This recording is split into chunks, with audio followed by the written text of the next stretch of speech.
और ये बात तो उन्होंने कई बार कही है विदेश में जाके कि भारत में 70 वर्षों में कुछ नहीं हुआ।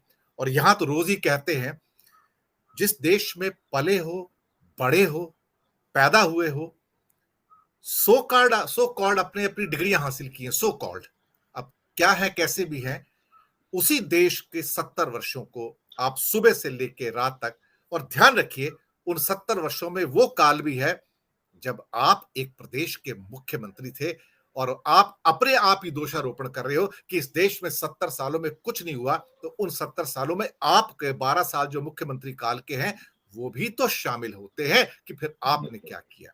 प्रश्न तो वो भी वहां है, भी और है। उसी काल में बढ़ते हुए तो प्रधानमंत्री पद तक पहुंचे सर 2 बार, और और ये दूसरी पहले बार का तो मानने प्रधान जी। जिन्होंने 2019 के चुनाव में पुलवामा के शहीदों के नाम पर वोट मांगे थे, शायद इससे बड़ा उल्लंघन कोई नहीं हो सकता था। और अपने पोस्टरों पे तो कई बार उन्होंने वो मिलिट्री वालों के, हमारे जवानों के फोटो लगा दिए थे कि इनके नाम पे फोटो दीजिएगा। तो इससे बड़ा उल्लंघन क्या होता है कि आप आर्मी को यूज करते हैं इमोशनल उसके अंदर अपील के अंदर कि आप हमें वोट दीजिए कि हम रक्षक है भारत के। मैं आता हूं विवेक जी आपके पास। आपने मंजर आलम साहब की बात भी सुनी, अभी वो साइन ऑफ करके गए, उनकी समय की बाध्यता है। आपने राकेश जी की बात भी सुनी, और फिर मैं उसके बाद नेहा जी के पास आऊंगा। क्या राहुल ने गलत कहा? मुझे तो लगता है बहुत सॉफ्ट पैडलिंग किया उन्होंने, जो कहना चाहिए था उसको बहुत सॉफ्टली उन्होंने कहा है। और इतना सॉफ्टली बोलने के बाद भी बीजेपी ऐसी आक्रोशित हो रही है, उन्हें ऐसा लगता है कि जैसे ये उनका अपना घर है भारत, और उसके अंदर कोई डकैती करके चला गया है, और वो उसको डकैती के चक्कर में गिरफ्तार करके ताउम्र जेल में बंद कर देना चाहते हैं। अजीब सी मानसिकता है इस समय। और ये मानसिकता है कि हर व्यक्ति को जैसे कुंठित कर दिया जाए, उसको एक किस्म से, जैसे कि कर्नाटक के अंदर एक बीजेपी के विधायक ने कहा था कि सिद्धारमैया को एलिमिनेट कर दो, ये वर्ड यूज किए गए उसके अंदर। अब बाद में कहते हैं कि नहीं नहीं, मैंने ये नहीं कहा था कि उनको मार के खत्म कर दिया जाए, आप गलत शब्द उसमें इस्तेमाल कर रहे हैं। लेकिन this word was used and he had to apologise कि ये वर्ड कहे थे कि उसको एलिमिनेट कर दो, यानी कि खत्म कर दो। इस मानसिकता के लोग जब देश पर राज कर रहे हैं और उनको समर्थन भी मिल रहा है, तो फिर वो कैसे बर्दाश्त करेंगे कि अगर राहुल कुछ भी बोल देंगे बाहर जाके, जो लेजिटिमेट भी है और भारत की जो व्यवस्था है उसके बारे में सही पिक्चर भी पेश कर रहे हैं। आपकी टिप्पणी विवेक जी। हाँ, दिनेश जी, राकेश जी ने पूरा का पूरा विषय बहुत अच्छे से ऑलरेडी रख दिया है। शायद मेरे पास उससे ज़्यादा कहने के लिए और कुछ नहीं है, लेकिन मैं फिर भी थोड़ा-सा इसको एक्सपांड करूँगा। राकेश जी ने 3 उदाहरण, सबसे पहले तो ये है कि राहुल गांधी वहाँ पर उनको न्योता दिया गया था, इसलिए वहाँ गए, वो खुद होकर नहीं गए। उनको विषय दिया गया, उस विषय पर वो बात उन्होंने की रखी है। उन्होंने खुद के विषय चुना नहीं है कि मुझे भारत में जो हो रहा है उसके ऊपर बात करनी है, ऐसा कोई उनका आग्रह नहीं था। तो मुझे लगता है कि उनको एक लेजिटिमेट राइट है, और वो उस अधिकार का उन्होंने वहाँ पर उपयोग किया है, जिसमें गलत कुछ नहीं है। और जो उन्होंने बातें रखी, वो बातें हम सब दिन दहाड़े हम इस देश में जो कुछ भी हो रहा है, हम उसके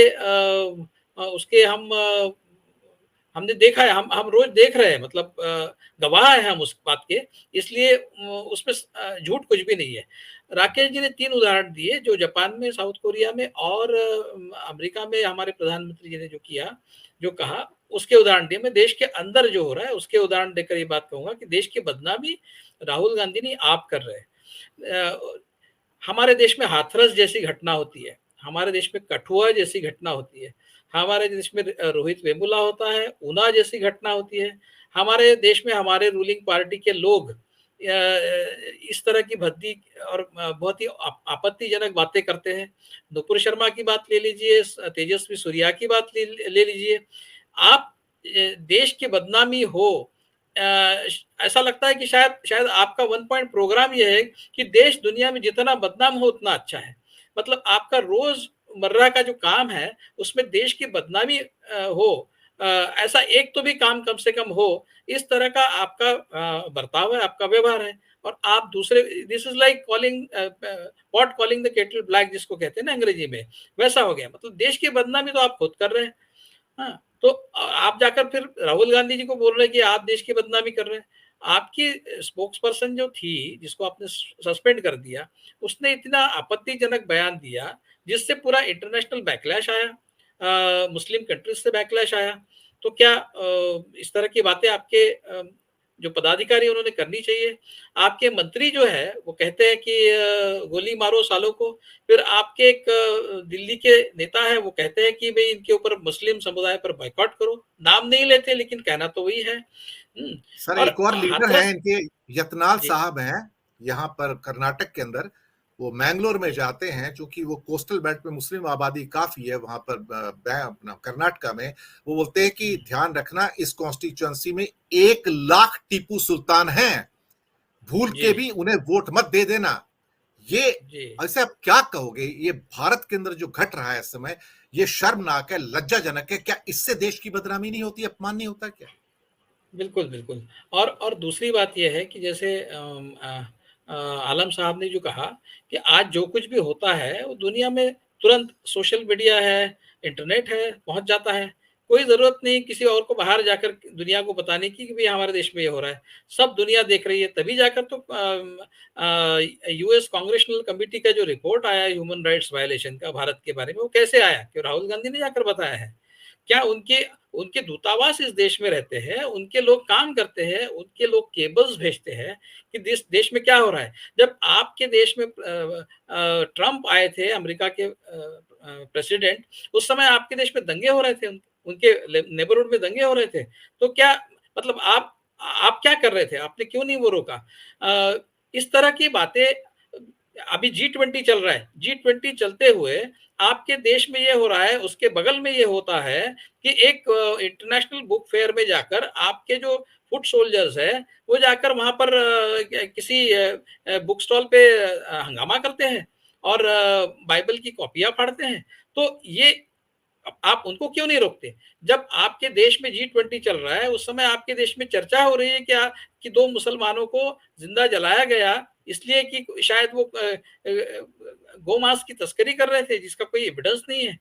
तो क्या वो लोग देखते नहीं है? आपके देश में बाहर के मेहमान जब आते हैं, उस समय आपके देश में इस तरह की घटनाएँ घटती है, तो आप उसको रोकते क्यों नहीं है?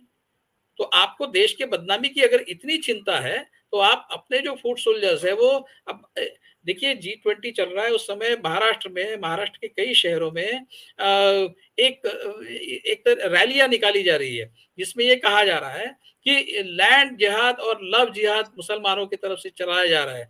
और लव जिहाद का तो हमको पता ही है, लेकिन लैंड जिहाद के बारे में वो कहते हैं कि भई शिवाजी के जो किले हैं, उन किलों पर मुसलमानों ने नाजायज कब्जा कर लिया है, बहुत एनक्रोचमेंट कर लिया है और उसको अगर सरकार ने उसके ऊपर कुछ नहीं किया तो सरकार देख लीजिए हम क्या करेंगे, इस तरह की धमकी दे रहे हैं। अब सरकार तो उन्हीं की है, सरकार बीजेपी की है, देवेंद्र फडणवीस है, चाणक्य है। तो आप सरकार को बताइए, आप सरकार के पास जाइए, आप सरकार को पिटीशन कीजिए कि इस तरह के काम हो रहे हैं। सरकार को करने दीजिए, जो कुछ भी गलत हो रहा है, उसके खिलाफ काम करने की ज़िम्मेदारी उस और उसका जो अधिकार है वो सरकार के पास है, आपके पास नहीं है। लेकिन आप क्या करते हैं? आप अपने इस तरह के संलग्न जो आपके संस्थाएँ हैं, उनको आपने वायलेंस करने का एक डेलीगेट कर दिया अथॉरिटी और वो वायलेंस कर रहे हैं सड़क पर, वो रैलियाँ निकाल रहे हैं और आप कुछ नहीं कर रहे हैं। तो देश को बदनाम कौन कर रहा है? तो कॉन्स्टिट्यूशन को ताक पे रखकर ये सब जो कुछ भी हो रहा है हमारे देश में, उसकी चर्चा अगर राहुल गांधी कैम्ब्रिज में अपने लोगों के सामने करते हैं, तो उसमें क्या गलत है? हमारा वहाँ डायस्पोरा है, वहाँ भारत के लोग दुनिया के लगभग सारे देशों में हैं और बहुत बड़ी तादाद में है। अमेरिका में 40-45 भारतीय हैं और आप देखिए उसमें जिस तरह से मोदी के समर्थक हैं, उस तरह से मोदी के विरोधक भी उस देश में हैं। तो उनके सामने अगर मुझे बात करनी है, तो मैं क्या बात कहूँगा? मैं मोदी जी की तारीफ़ करूँगा। तो ऐसा है कि ये सारा जो नैरेटिव बीजेपी खड़ा कर रही है, उसमें कोई दम नहीं है क्योंकि देश की बदनामी बीजेपी की वजह से हो रही है। बीजेपी का जो गवर्नमेंट है हमारे देश में उसकी वजह से हो रही है। उनकी एक्शन की वजह से और उनकी इनएक्शन दोनों की वजह से देश की बदनामी हो रही है। इसके लिए राहुल गांधी को ज़िम्मेदार ठहराना, ये सरासर गलत है और राहुल गांधी जी ने बेबाक तरीके से अपनी बात इंटरनेशनल कम्युनिटी के साथ रखनी चाहिए। अगर इस देश को किसी मदद की ज़रूरत है तो मुझे लगता है इंटरनेशनल जो डेमोक्रेटिक फोर्सेस है उनकी मदद की ज़रूरत है और उस मदद को उन्होंने लेना चाहिए, उसमें गलत कुछ भी नहीं है, ऐसा मुझे लगता है दिनेश जी। जी, महत्वपूर्ण बातें